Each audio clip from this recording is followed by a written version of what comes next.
OPC अनि BPC cement, जसको विश्वसनीयता छ अमूल्य। अटल पावर, भरोसा प्रबल, निर्माण अटल।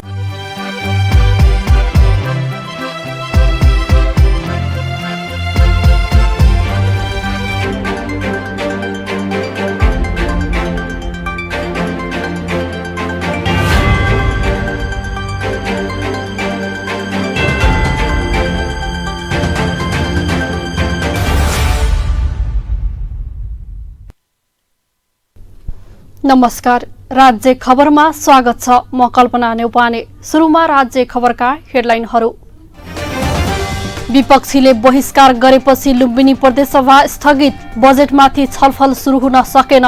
सरकारलाई वैधानिकता पुष्टि गर्न कांग्रेस नेता कनौडियाको चुनौती। उद्योगी व्यवसायीद्वारा कर छुट जस्ता राहतका कार्यक्रम समावेश गरी नीति कार्यक्रम र बजेट ल्याउन बुटोल उपमहानगरलाई सुझाव। कोरोनाका कारण उद्योगी व्यवसायी मर्कामा परेको गुनासो। काठमाडौँ उपत्यकामा निषेधाज्ञा एक साता लम्बियो, निजी सवारीमा जोर बिजोर, बार अनुसार पसल खुल्ने।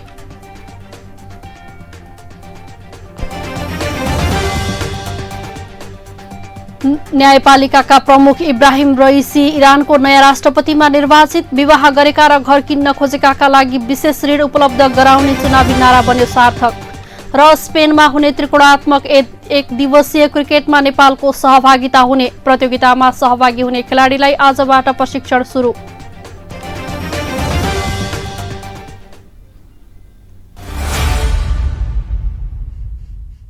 नेपाल गुणस्तर चिन्ह प्राप्त अटल पावर ओपीसी तथा बीपीसी सिमेन्ट। मूल्यमा होइन, गुणस्तरमा विश्वास गर्नुहोस्। सस्तो सिमेन्टको प्रयोग गरेर आफ्नो निर्माणलाई कमजोर नबनाउनुहोस्। अटल पावर ओपीसी अनि बीपीसी सिमेन्ट, जसको विश्वसनीयता छ अमूल्य। अटल पावर, भरोसा प्रबल, निर्माण अटल।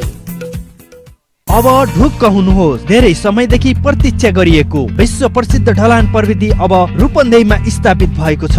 न मिस्त्रीको समस्या, न सिमेन्ट गिट्टी बालुवा खोज्ने र राख्ने ठाउँको समस्या, न त चुहिने भत्किने, न फिनिसिङकै समस्या। दिनभरि लाग्ने काम 2 घण्टामा तमाम। गुणस्तरीय ओपीसी सिमेन्ट, धोएको गिट्टी बालुवाबाट रेडीमिक्स कंक्रिट तयार गरी घर, पुल, बाटो तथा अन्य संरचना तयार गरी वर्षौंसम्म ढुक्क हुनुहोस्।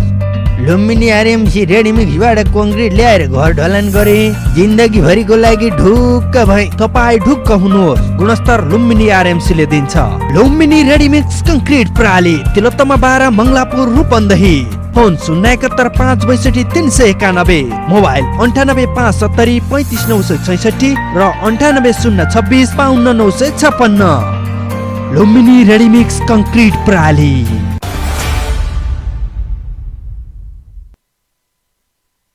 अब खबर विस्तारमा।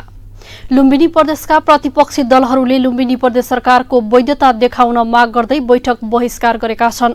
आज प्रदेश सभामा विशेष समय माग गरेर बोल्दै कांग्रेसका संसदीय दलका नेता वीरेन्द्र कनौडियाले सरकार आफै वैध नभएको बताउँदै आफ्नो वैधतालाई प्रदेश सभामा प्रस्तुत गर्न सरकारलाई आग्रह गर्नुभएको थियो। कनौडियाले बोले लगत्तै गठबन्धनले बैठक बहिष्कार गरेपछि सूचना टाँस गरी असार 9 गतेसम्मका लागि बैठक स्थगित गरिएको छ। सहज रूपमा नीति तथा कार्यक्रम पारित गर्न र आर्थिक वर्ष 2078-79 को बजेट प्रस्तुत गर्न दिएका विपक्षी गठबन्धनले बैठकमा बजेटमाथिको छलफल भने बहिष्कार गरेका छन्। गठबन्धनले अल्पमतको सरकारले ल्याएको बजेट सम्बन्धी छलफलमा भाग नलिने भन्दै बहिष्कार गरेका हुन्। प्रदेश सभा बैठक सुरु भए लगत्तै विशेष समय लिएर बोल्नुभएका नेपाली कांग्रेसका संसदीय दलका नेता वीरेन्द्र कनौडियाले अल्पमतको सरकारले ल्याएको बजेटको स्वामित्व प्रदेश सभाले लिने कि नलिने भन्ने प्रश्न उठेको बताउनुभयो। उहाँले पहिले सरकारले आफ्नो वैधानिकता प्रस्तुत गर्नुपर्ने उल्लेख गर्नुभयो। कस्तो ड्रामा, कस्तो षड्यन्त्र मुख्यमन्त्रीजीले गर्नुभयो। अलिकति न्यूनतम मूल्य मान्यता, अलिकति राजनीतिक नैतिकता भए उहाँले संसद फेस गर्नु पर्थ्यो। उहाँको यदि बहुमत थियो भने संसद फेस गर्नु पर्थ्यो। तर उहाँले चोर बाटो अपनाउनु भयो। 1 बजेको लागि संसद बोलाइएछ। बिहान उहाँले राजीनामा दिएर अर्को सरकार 168 को सरकार गठन गर्नको लागि आफ्नो दाबी पेश गर्नुभयो। कि उहाँ आज बहुमतमा हुनुहुन्छ? आज पनि उहाँ बहुमतमा हुनुहुन्न। संविधान त उहाँ आज पनि अल्पमतमा हुनुहुन्छ। शासन गर्ने अधिकार यो संसदको बहुमतले दिएको हुन्छ, अन्यथा शासन गर्न पाउँदैन। आज हाम्रो मुख्यमन्त्रीजीलाई यो संसदको विश्वास छैन। विगतको 3 वर्ष भन्दा पनि यो पटक खराब बजेट ल्याएको कनौडियाले बताउनुभयो। उहाँले बजेट एमाले कार्यकर्ता पोस्ने खालको भएको जिकिर गर्नुभयो। तपाईहरु एमाले कार्यकर्तालाई पाल्ने पोस्ने कसरी राजनीतिक आफ्नो दुनो सोझो हुन्छ, त्यो हिसाबले बजेट ल्याउन मिल्छ? यो इन्साफपूर्ण हो, यो न्यायपूर्ण हो? यो जनताको रगत पसिनाबाट एक जनताले तिरेको पैसाबाट सरकारले बजेट बनाउने हो। सबैको उसमा स्वामित्व हुनुपर्छ। बजेटमा बजेट कसको लागि बनाउने हो? प्रदेशको समृद्धिको लागि, प्रदेशको विकासको लागि, जनताको हितको लागि बनाउने बजेटको सामान्य सिद्धान्त हुन्छ। तर तपाईहरुले बजेट कसको लागि बनाउनु? प्रदेश हितको लागि होइन, समृद्धिको लागि होइन, कार्यकर्ता पाल्ने पोस्ने हिसाबले बजेट बनाउनु हो। त्यो बजेटको हामी स्वामित्व लिन सक्छौं? हाम्रो नैतिकताले त्यो स्वामित्व लिने भन्छ? भोलि जनताले हामीलाई पनि कटघरामा उभ्याउँछ। दलका नेता कनौडिया बोले लगत्तै विपक्षी गठबन्धनका सांसदले बैठक छोडेर बाहिरिएका थिए। विपक्षी सांसदहरू बाहिरिएपछि सभामुख पूर्णबहादुर घरतीले सभा 3 बजेसम्मको लागि बैठक स्थगित गर्नुभएको थियो। तर पुनः 3 बजे बैठक बस्न सकेन र प्रदेश सभाका सदस्यहरूले लुम्बिनी प्रदेश सभा बैठक बहिष्कार गरेपछि सूचना टाँस गरी असार 9 गतेसम्मका लागि बैठक स्थगित गरिएको छ। राज्य खबरका लागि विमलपुरी, बुटवल। गण्डकी प्रदेशमा सत्ता साझेदारीमा सहमति नजुट्दा मन्त्रीमण्डल विस्तारमा ढिलाइ भएको छ। सत्ता साझेदार दल बीच मन्त्रालयका विषयमा छलफल भए पनि सहमति जुट्न सकेको छैन। ठूला र प्रभावशाली मन्त्रालयमा 3 वटै दलले दाबी नछोडेपछि कार्यविभाजन टुङ्गो लाग्न नसकेको हो। खास गरी अर्थ मन्त्रालय र भौतिक पूर्वाधार विकास मन्त्रालयमा कुरा मिलेको छैन। मुख्यमन्त्री सहित अर्थ मन्त्रालय कांग्रेसले खोजेको छ। अर्थमा जसपाका हरिशरण आचार्यको दाबी छ कार्यविभाजन नभए पनि मन्त्रालयको संख्या भने छिनोफानो लागेको छ। कांग्रेस र माओवादीले 4-4 र जसपाले 2 मन्त्रालय पाउने सहमति भएको छ। कुन मन्त्रालय कसले लिने भन्ने दलहरूको विवादले गण्डकी सरकार आलोचित भएको छ। गत साता शपथ लिएका बिना विभागीय मन्त्रीले अहिलेसम्म जिम्मेवारी पाएका छैनन्। हतारमै नीति तथा कार्यक्रम पास गरेर बजेट ल्याएको सरकारले रातो किताब बनाउने फुर्सद पनि पाएको छैन। रातो किताब नबन्दा अहिले बजेटमाथिको छलफल स्थगित छ। प्रदेश सभा अनिश्चितकालका लागि स्थगित भएको छ। 11 मन्त्रालय रहेको गण्डकीका 5 मन्त्रीहरू मुख्यमन्त्री कार्यालयमा दिन बिताउँदै आएका छन्। नेपाली कांग्रेसका कृष्णचन्द्र नेपाली पोखरेलको नेतृत्वमा जेठ 29मा सरकार गठन भएको थियो। यसअघि पृथ्वी सुब्बा गुरुङ सरकारको 7 मन्त्रालय फुटाएर 11 वटा पुर्याएको थियो। बुटवल उद्योग वाणिज्य संघ रूपन्देहीले नीति कार्यक्रम तथा बजेटमा सम्बोधनको लागि बुटवल उपमहानगरपालिकालाई विभिन्न सुझाव दिएको छ। बुटवल उद्योग वाणिज्य संघको 67औं वार्षिक साधारण सभामा पारित प्रस्तावका आधारमा स्थानीय कर, पर्यटन, कृषि, शिक्षा तथा स्वास्थ्य, स्थानीय आर्थिक विकास लगायतका समसामयिक विषयमा सुझाव दिएको संघका अध्यक्ष उज्जवल प्रसाद कसजुले जानकारी गराउनुभयो। संघले स्थानीय करका सम्बन्धमा स्थानीय तहले लिँदै आएको बहाल कर आर्थिक वर्ष समाप्त भएको 3 महिनाभित्र बुझाउने व्यवस्था मिलाउन, बुटवल उपमहानगर क्षेत्रभित्र निजी स्वामित्वमा रहेको जग्गामा वा लिजमा लिई स्थापना हुने उद्योगहरूमा न्यूनतम 5 वर्षसम्म बहाल कर र व्यवसाय कर छुटको व्यवस्था मिलाउन र कोभिड-19 ले व्यावसायिक क्षेत्रमा परेको प्रभावलाई ध्यानमा राख्दै व्यावसायिक करमा छुट प्रदान गर्ने व्यवस्थाको लागि नगरपालिकालाई आग्रह गरेको छ। त्यस्तै पर्यटनतर्फ बुटवल तथा सेरोफेरोमा रहेका पर्यटकीय स्थलहरूको पहिचान प्रबन्धनको लागि पर्यटन सूचना केन्द्रको स्थापना र त्यसमा निजी क्षेत्रको तर्फबाट बुटवल उद्योग वाणिज्य संघलाई सहभागी गराउन आग्रह गरिएको छ। स्थानीय तहले लिँदै आएको बहाल कर आर्थिक वर्ष समाप्त भएको 3 महिनाभित्र बुझाउने व्यवस्थापनको लागि हामीले नगरपालिका समक्ष अनुरोध गरेका छौँ। यस्तै गरी बुटवल उपमहानगर क्षेत्रभित्र निजी स्वामित्वमा रहेका जग्गामा वा लिजमा लिई स्थापना हुने उद्योगहरूमा न्यूनतम 5 वर्षसम्म बहाल कर, व्यवसाय कर छुट व्यवस्थाको लागि अनुरोध गर्दछौँ। यस्तै गरी कोभिड-19 को व्यावसायिक क्षेत्रमा परेको प्रभावलाई ध्यानमा राख्दै व्यवसायिक करमा छुट प्रदान गर्ने व्यवस्थाको लागि अनुरोध गर्दछौँ। बुटवल तथा यसको सेरोफेरोमा रहेका पर्यटकीय स्थलहरूको पहिचान, प्रबन्धन र प्रयोगको लागि बुटवलमा पर्यटन सूचना केन्द्रको स्थापनाको लागि पहल गर्न अनुरोध गर्दै यस्ता मञ्चहरूमा निजी क्षेत्रको तर्फबाट बुटोल व्यापारी सङ्घलाई सहभागिता गराउन सबै हामीले अनुरोध गरेका छौँ। बुटोललाई पर्यटनको गन्तव्यको रूपमा विकासको लागि पर्यटकीय वस्तुको विकास गर्ने, पर्यटकीय दृष्टिकोणबाट महत्त्वपूर्ण क्षेत्रहरूको क्रमशः विकास गर्दै जाने ठोस नीति बनाउन तथा यस क्षेत्रको पर्यटन विकासका लागि प्रादेशिक कार्यालयको स्थापना, शिक्षा तथा स्वास्थ्यतर्फ बुटोलभित्र रहेका विभिन्न अस्पताल तथा क्लिनिकहरूबाट उत्पादन हुने औषधिजन्य फोहोर मैला व्यवस्थापन गर्न, 3P को अवधारणा अनुरूप बुटोल उद्योग वाणिज्य सङ्घ समेतको सहकार्यमा कार्यक्रम अगाडि बढाउन र बुटोल बहुमुखी क्याम्पसलाई प्रादेशिक विश्वविद्यालयको रूपमा विकास गर्न आग्रह गरिएको छ। बुटोल बहुमुखी क्याम्पसलाई प्रादेशिक विश्वविद्यालयको रूपमा विकास गर्नको लागि हामीले अनुरोध गरेका छौँ। बुटोललाई लुम्बिनी प्रदेशको आर्थिक केन्द्रको रूपमा विकास गर्नको लागि मोटीपुर लगायत अन्य औद्योगिक क्षेत्र विकास तथा सञ्चालनको लागि जिम्मेवारी निकायहरूले अपनत्व लिई यथाशीघ्र कार्य अघि बढाउन अनुरोध गर्दछौँ। साथै उक्त औद्योगिक क्षेत्रमा शिक्षा, मजदुर, स्वास्थ्य तथा सामाजिक सम्बन्धका लागि निजी क्षेत्रलाई करिब 10 बिघा जग्गा उपलब्ध गराउनको लागि पनि हामीले अनुरोध गरेका छौँ। त्यस्तै स्थानीय आर्थिक विकासका सम्बन्धमा बुटोललाई लुम्बिनी प्रदेशको आर्थिक केन्द्रको रूपमा विकास गर्नका लागि मोतीपुर लगायत अन्य औद्योगिक क्षेत्र विकास तथा सञ्चालनको लागि अपनत्व लिई यथाशीघ्र कार्य अघि बढाउन र उक्त औद्योगिक क्षेत्रमा शिक्षा, मजदुर, स्वास्थ्य तथा सामाजिक सम्बन्धका लागि निजी क्षेत्रलाई करिब 10 बिघा जग्गा उपलब्ध गराउन आग्रह गरिएको छ। बुटोलको समष्टिगत समावेशी आर्थिक विकासका लागि प्राथमिकताका क्षेत्र औद्योगिक विकास, व्यापार, पर्यटन, कृषि, यातायात आदिलाई आवधिक रणनीतिक योजनामा समावेश गरी सोही अनुसारको कार्यक्रम तथा नीति मार्फत प्रवर्धन गर्न अनुरोध गरिएको छ। संघका अध्यक्ष कसजु, उद्योग उपाध्यक्ष नरेश्वर शर्मा, महासचिव विमल राज भट्टराई, कार्यसमिति सदस्य सूरज भट्टराई, कार्यकारी निर्देशक मदन कुमार कार्की सहितको टोलीले बुटोल उपमहानगरपालिकाका मेयर शिवराज सुवेदीलाई भेटेर लिखित रूपमा सुझाव दिएको हो। राज्य खबरका लागि माधव पौडेल, बुटवल। तपाईँ अहिले राज्य खबर हेर्दै हुनुहुन्छ। पालो भएको छ विश्रामको। विश्रामपछि हामीसँग रहनेछन् काठमाडौँ उपत्यकामा निषेधाज्ञा एक साता लम्बियो, निजी सवारीमा जोर बिजोर, बार अनुसार पसल खुल्ने।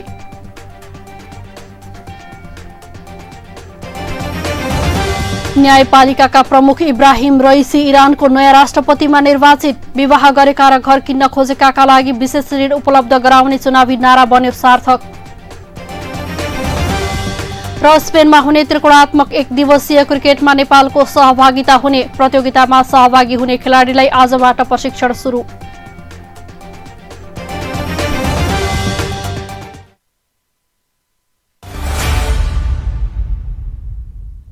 के तपाईलाई थाहा छ नेपाल दूध, मासु, अण्डा र माछामा आत्मनिर्भर हुँदैछ अनि यही दूध, मासु, अण्डा र माछाको सेवनले कोभिड-19 जस्ता रोग विरुद्ध प्रतिरोधात्मक क्षमताको विकास हुन्छ। त्यसैले दूध, मासु, अण्डा र माछाको नियमित सेवन गरौँ, स्वस्थ बनाऊ। पशुपक्षी तथा मत्स्य विकास निर्देशनालय, जानकीनगर, रूपन्देही। खोक्न फेरि सुरु भयो है? चुरोट छोड्नु भनेको मान्नुहुन्न? खासै खोकी छैन। थाहा छ, चुरोट, खैनी जस्ता सुर्तीजन्य पदार्थ सेवन गर्नेहरूलाई कोरोना संक्रमण भएमा गम्भीर लक्षण देखिने र जटिलता समेत हुन्छ। थाहा छ, तिमीले पनि अनेक कुरा थाहा पाउँछौ। हो त, सुर्तीजन्य पदार्थले फोक्सोमा पहिले नै क्षति पुगिसकेको हुन्छ अनि कोरोना संक्रमण भयो भने झन क्षति पुर्याउँछ। अनि अरू? फेरि चुरोट, सुर्ती, हुक्का खाँदा हातका औँलाले ओठ, मुख र नाकमा छुने, अझ एक अर्का बीच साटासाट गरी खानेहरूमा त कोरोना सर्ने जोखिम झन बढी हुन्छ। हो र? नयाँ तर निकै महत्त्वपूर्ण कुरा भन्यौ तिमीले। अबदेखि म कुनै पनि किसिमको सुर्तीजन्य पदार्थ खाँदै खान्न। सुर्तीजन्य पदार्थको सेवन गर्नेहरूमा कोभिड-19 को संक्रमणको गम्भीर लक्षणदेखि जटिलता समेत हुन्छ। त्यसैले सुर्तीजन्य पदार्थ कहिल्यै सेवन नगरौं। कोभिड-19 बाट बचौं र बचाऊ। विश्रामपछि पुनः स्वागत छ। अब बाँकी खबर। गुल्मी सदरमुकाम तमघासको मिलन चौकमा प्राय दुर्घटना भइरहन्छ। दुर्घटना पनि कस्तो भने दुर्घटनाले मानवीय क्षति मात्रै होइन, घरभित्रै सवारी साधन छिर्दा भौतिक क्षति समेत हुने गरेको छ। पछिल्लो पटक शनिबार बिहान पनि लु 2578 नम्बरको टिप्पर आदर्श चोकका नवीन पाण्डेको घर भित्र छिर्यो। तमगास खोलामा निर्माणाधीन पुलको लागि ढुङ्गा लिएर आएको उक्त टिप्पर ब्याक गर्ने क्रममा पाण्डेको घरभित्र छिरेको प्रत्यक्षदर्शी बताउँछन्। मिलनचोक प्रदेशमा मानिने भाडो लिएरको एउटा घर चाहिँ क्षति भएको छ। त्यसको पिल्लरै चाहिँ भइसकेको छ। अर्को दोस्रो भनेको यही अहिले हामी बिरेको करिब 1 महिना अगाडि चाहिँ यसको क्षति भएको छ। यसको करिब 1.5 महिना अगाडि यहाँनिर चाहिँ हाम्रो ओह्रालोमा चाहिँ यहाँनिर चाहिँ क्षति भएको छ र अहिले तत्काल आजै चाहिँ फेरि योभन्दा अगाडि 1 महिना अगाडि त्यही टिप्परले हानेको थियो। अलिकति अहिले फेरि घरको कम्पाउन्ड भत्काउँदै मान्छे बसिरहेको कोठाको ढोकामा टिप्पर ब्याक हुँदै पछाडिको भाग आइपुग्दा पछाडिको ढोकाबाट भागेर मानिसहरू ज्यान जोगाउन सफल भएका थिए। गाडी घरको कम्पाउन्ड भित्र छिर्दा 5 लाख मूल्य बराबरको क्षति भएको घरधनी नवीन पाण्डे बताउनुहुन्छ।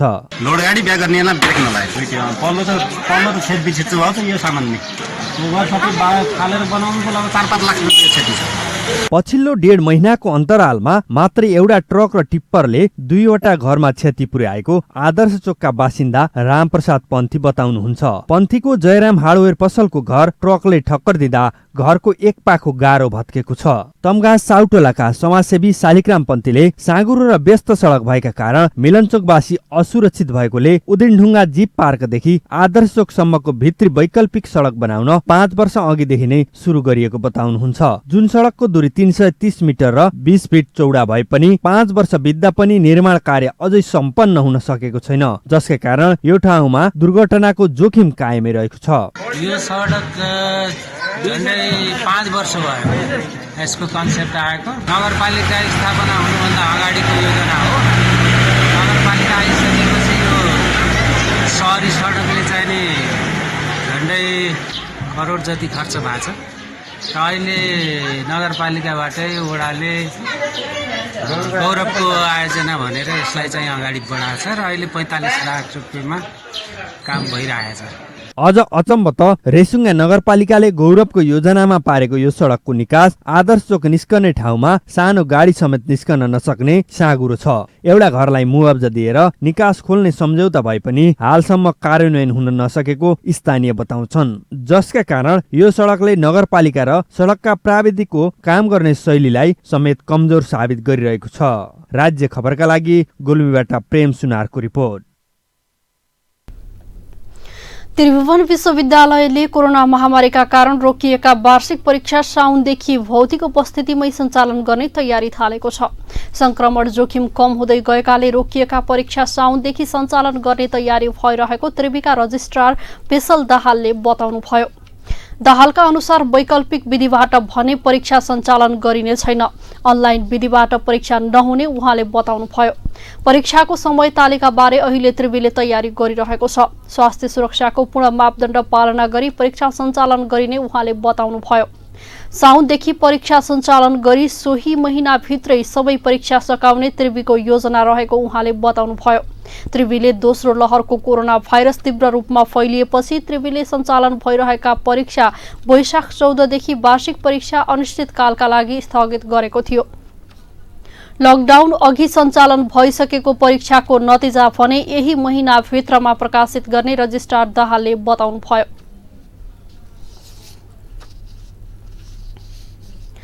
काठमाडौँ उपत्यकामा थप खुकुलो बनाउँदै एक साता निषेधाज्ञा थप गरिएको छ।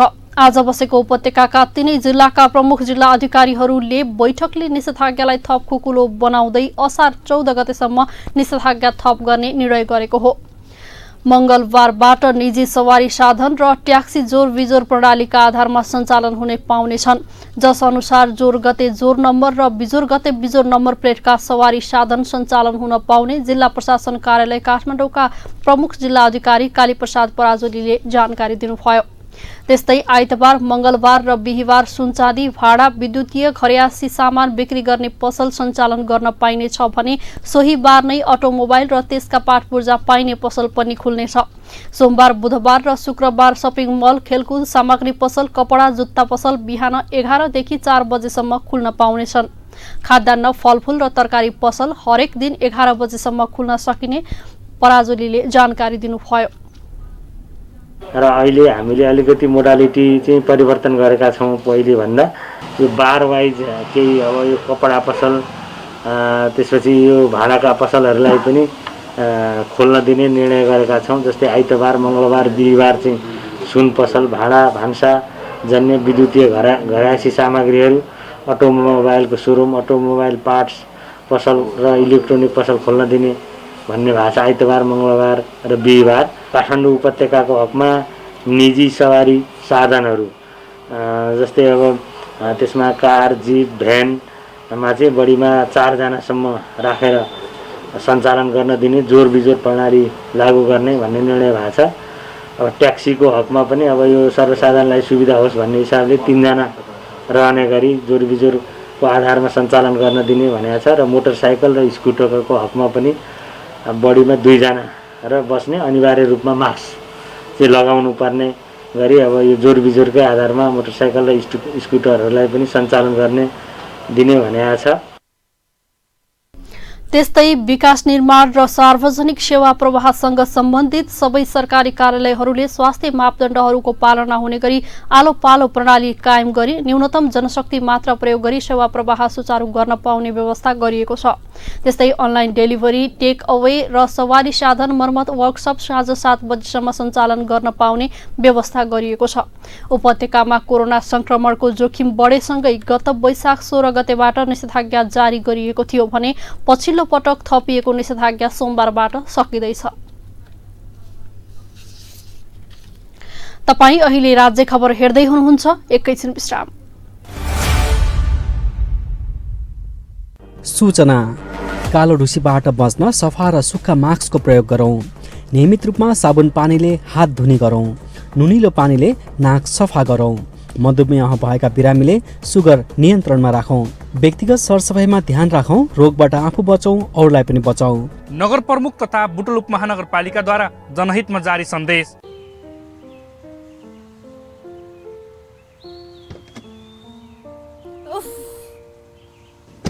तिमीले फेरि चुरोट खान थालेको?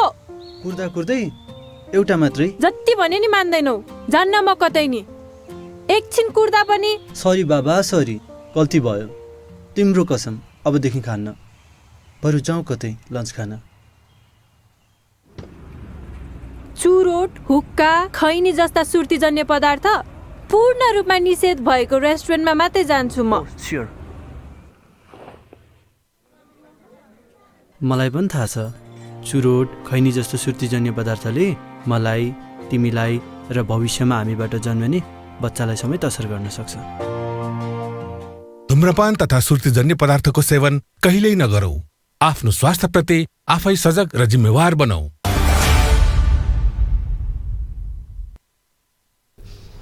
राज्य खबरमा विश्रामपछि पुनः स्वागत छ। बाँकी खबर अघि हेडलाइन पुनः एकपटक।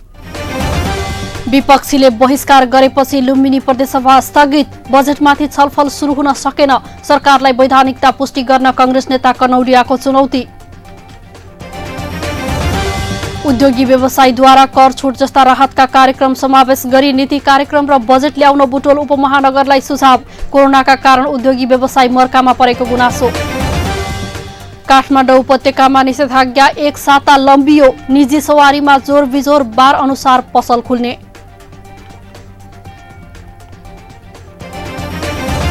न्यायपालिकाका प्रमुख इब्राहिम रइसी इरानको नयाँ राष्ट्रपतिमा निर्वाचित। विवाह गरेका र घर किन्न खोजेकाका लागि विशेष ऋण उपलब्ध गराउने चुनावी नारा बन्यो सार्थक। र स्पेनमा हुने त्रिकोणात्मक 1 दिवसीय क्रिकेटमा नेपालको सहभागिता हुने। प्रतियोगितामा सहभागी हुने खेलाडीलाई आजबाट प्रशिक्षण सुरु।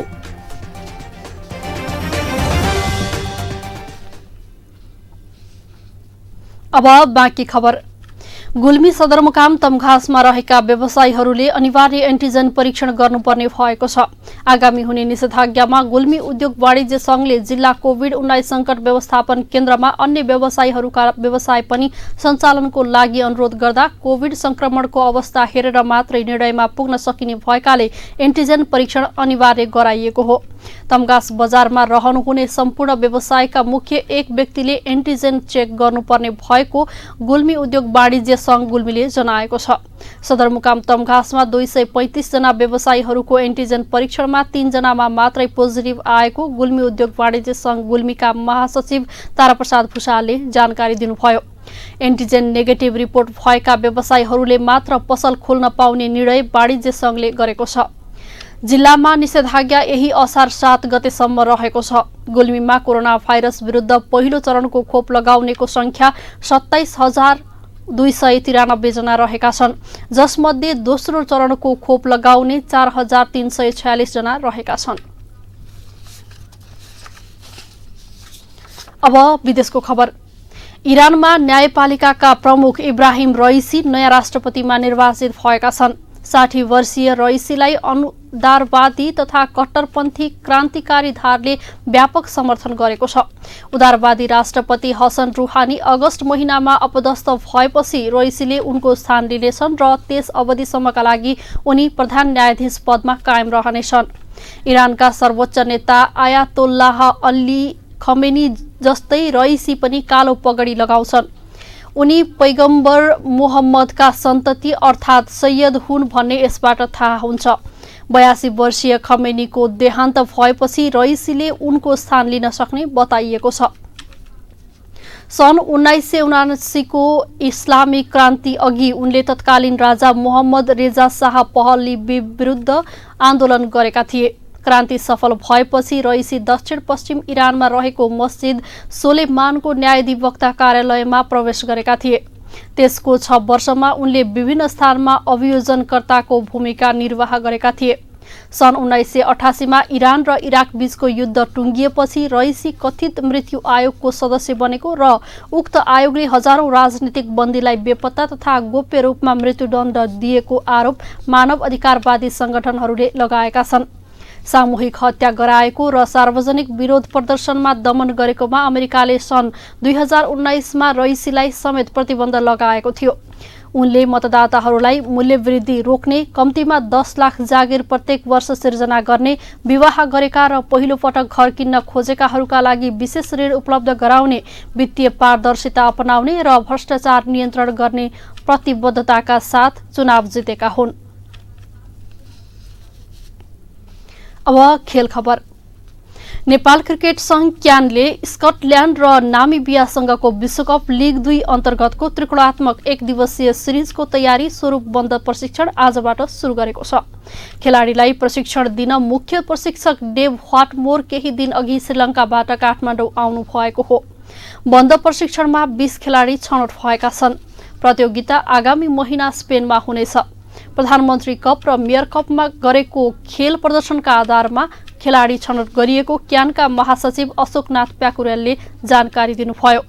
बन्द प्रशिक्षणका लागि छनौट गरिएका खेलाडीमा ज्ञानेन्द्र मल्ल, कुशल फुर्तेल, अरिफ शेख, पारस खड्का, दिपेन्द्र सिंह ऐरी, आसिफ शेख, कुशल मल्ल, विनोद भण्डारी, करण केसी, सन्दीप लामिछाने, सोमपाल कामी, कमल सिंह ऐरी, अविनाश बोहरा, सन्दीप जोरा, साहब आलम, सुसन भारी, शरद फेसवाकर, विक्रम सोभ, पवन सर्राफ र पृथु बास्कोटा रहेका छन्। राज्य खबरको अन्त्यमा आइपुग्यौं। जाँदा जाँदै हेडलाइनहरू। विपक्षीले बहिष्कार गरेपछि लुम्बिनी प्रदेशसभा स्थगित, बजेटमाथि छलफल सुरु हुन सकेन, सरकारलाई वैधानिकता पुष्टि गर्न कांग्रेस नेता कनौडियाको चुनौती।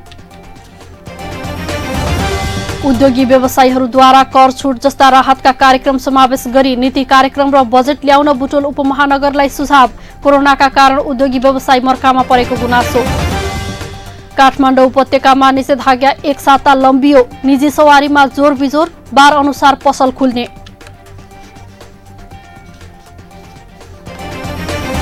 न्यायपालिकाका प्रमुख इब्राहिम रइसी इरानको नयाँ राष्ट्रपतिमा निर्वाचित, विवाह गरेका र घर किन्न खोजेकाका लागि विशेष ऋण उपलब्ध गराउने चुनावी नारा बन्यो सार्थक। र स्पेनमा हुने त्रिकोणात्मक 1 दिवसीय क्रिकेटमा नेपालको सहभागिता हुने, प्रतियोगितामा सहभागी हुने खेलाडीलाई आजबाट प्रशिक्षण सुरु।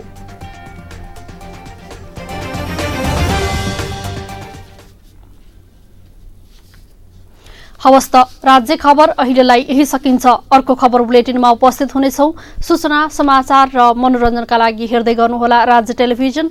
नमस्कार।